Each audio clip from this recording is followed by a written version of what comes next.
Ford Maverick, the undercover rebel.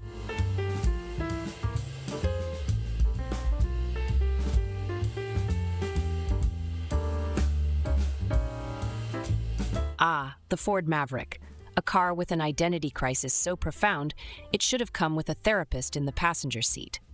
Launched in the early 70s, this compact car was Ford's cheeky attempt to combine muscle car looks with sensible economy.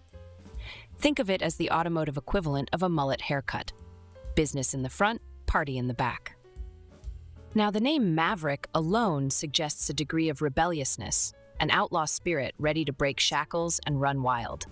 But in reality, it was more of a well-behaved teenager borrowing dad's leather jacket to look tough. Initially, buyers were presented with two engine choices, a 2.8-liter straight six that could barely pull the skin off a rice pudding, and a 3.3-liter inline-six that added a bit of zest but wasn't exactly earth-shattering.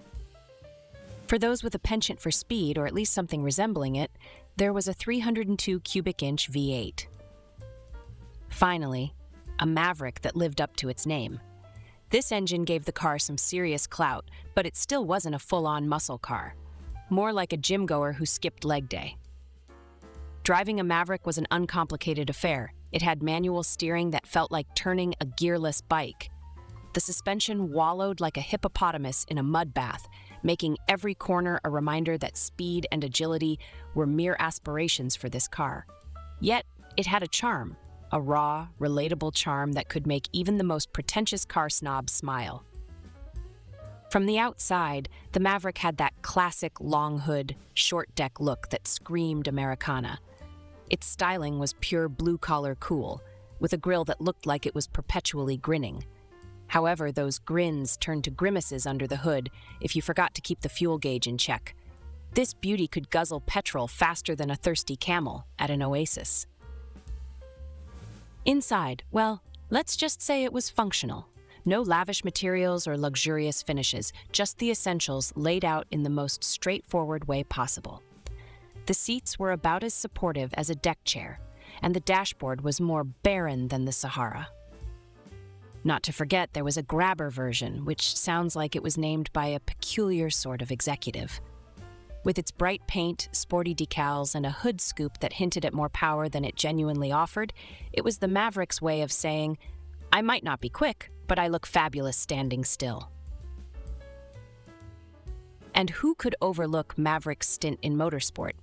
Yes, it did manage to find its way into the high-octane world of drag racing where, with enough modifications, it became a legitimate contender.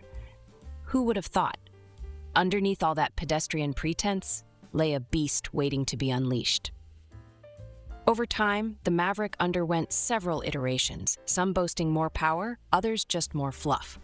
By the late 70s, it was phasing out, making way for new entrants like the Ford Fairmont, a decision some celebrated while others mourned. In the end, the Ford Maverick might not have been the hero car we wrote ballads about, but it was undoubtedly a significant chapter in Ford's history. It embodied a unique blend of modesty and moxie, reminding us that you don't always need to be remarkable to be memorable. So, dear audience, if you ever get the chance to sit behind the wheel of a Ford Maverick, embrace it.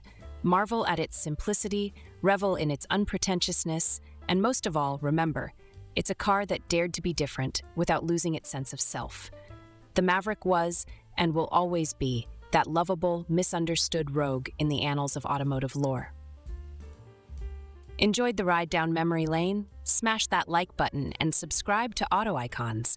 Hit the bell icon so you never miss an episode of automotive nostalgia. Let's keep celebrating these classic cars, one story at a time.